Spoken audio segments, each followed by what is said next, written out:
100% በመለስ አልቆጭም ወደ ኦርቶዶክስ ቤተክርስቲያን 100% አትቆጭም ይኸውልህ ቆይ ልነግርህ እኮ ነው አሁን እኔ አዎ ለደቂቃ ይኸውልህ ምን መሰለህ ስታንዴርድ እኮ ነው አሁን አንተ ጣልቃ ገብተህ አዎ አይ ጣልቃ ገብተህ አሁን ክሊር ያደርጋል አዎ ይኸውልህ ወደ አሴምብሊ ይኸውልህ አሁን እኔ ሪዝን አውት አደረክልኝ ካቶሊክ ማጥቶ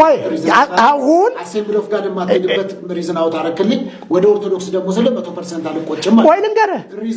ልነግርህ ነው ይኸውልህ አሁን ለምሳሌ እኔ የኢትዮጵያ ወንጌላውያን አብያተ ክርስቲያናት ካውንስል ላይ ነኝ ያለሁት ከካውንስሉ የሚያስወጣኝ ምንም አይነት ነገር የለም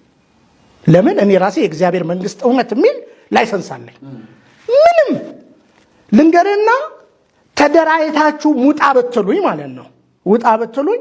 ሙግቴን አቀርባለሁ ጳውሎስ እንዳለው ማለት ነው ሙግቴን አቀርባለሁ ሙግቴ ምንድነው እኔ የኢትዮጵያ ወንጌል አማኞች ካውንስል በአዋጅ በተቋቋመው እኖራለሁ እዛው እየኖርኩኝ ነው አይደለ እያንዳንዱ የራሱን ዶክትሪን ይዞ መጥቶ እዛ ገብቷል ቤሲክ ዶክትሪን የሚለው ሰባቱ አማደ ሚስጥራት ተብሎ የተቀመጡ ነገሮች አሉ እዛም ላይ ያለኝን ምልከታ በግልጽ ተናግሬያለሁ ኒቂያ ብለን ካሰብን 66ቱ መጽሐፍ እንዴት ይሰላል ብያለሁ ባጭሩ ከዛ ውጣ ብሎ የሚያባረኝ ካለ ማለት ነው የሚያባረኝ ካለ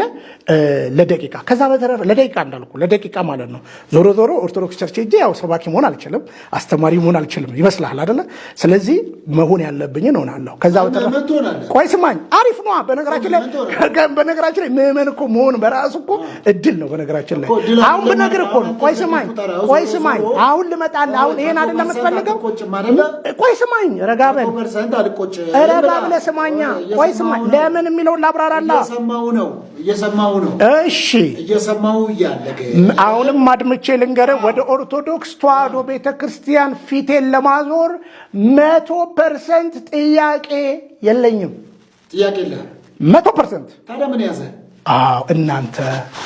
እናንተ እውነትን እንድትረዱ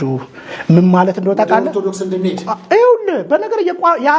የተቋም ኦርቶዶክስ ካቶሊክ እያልክ ሺፍት ማድረግ እኔ እኮ በአደባባይ ነው የምናገረው አይደል እንዴ የምትቆምበትን ስታንድ አስተካክል ብዬ ነው እየነገርኩ ያለሁት ስለዚህ አሁን እኔን አሁን ጠየቀኝ አይደለ አሁን ለምሳሌ ፓስተር ልጅ ሆነ እንዲህ ነበር ካልከኝ አሁን አመጣውልህና አሁን ስለ ኦርቶዶክስ ያለኝን መረዳት አስቀመጥኩልህ ይሄ ነው የኢትዮጵያ ኦርቶዶክስ ተዋሕዶ ቤተክርስቲያን